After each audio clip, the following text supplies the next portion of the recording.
शिरोळ तालुक्यात उमेदवारी अर्जाची छाननी पूर्ण. जिल्हा परिषद व पंचायत समितीसाठी 3 अर्ज अवैध, 225 अर्ज वैध. शिरोळ तालुक्यात होणाऱ्या जिल्हा परिषद व पंचायत समिती निवडणुकांसाठी दाखल झालेल्या उमेदवारी अर्जाची छाननी प्रक्रिया गुरुवारी पार पडली. या छाननी प्रक्रियेत 2 जिल्हा परिषद तसेच 1 पंचायत समिती मतदारसंघातील अर्ज अवैध ठरवण्यात आले. निवडणूक निर्णय अधिकारी अर्चना नष्टे व सहाय्यक निवडणूक निर्णय अधिकारी अनिल कुमार हेळकर यांच्या नेतृत्वाखाली ही छाननी प्रक्रिया शांततेत आणि नियमानुसार पूर्ण करण्यात आली.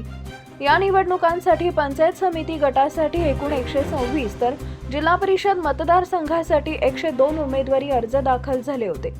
झालेल्या छाननीमध्ये एकूण 3 उमेदवारी अर्ज अवैध ठरवण्यात आले असून उर्वरित 225 अर्ज वैध ठरले आहेत. अवैध ठरवण्यात आलेल्या उमेदवारी अर्जांमध्ये नांदणी जिल्हा परिषद गटातून अपक्ष उमेदवार भाग्यश्री कोळी, यड्राव जिल्हा परिषद गटातून अपक्ष उमेदवार जरीना सरदार सुतार तसेच अकिवाट पंचायत समिती गटातून अपक्ष उमेदवार चंद्रकांत चव्हाण यांचा समावेश आहे.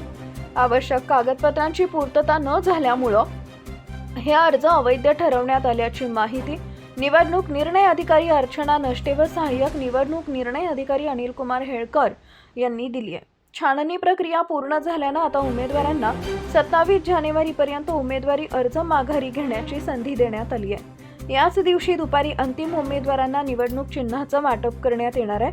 5 फेब्रुवारी रोजी मतदान होणार असून 7 फेब्रुवारी रोजी मतमोजणीची प्रक्रिया पार पडणार आहे.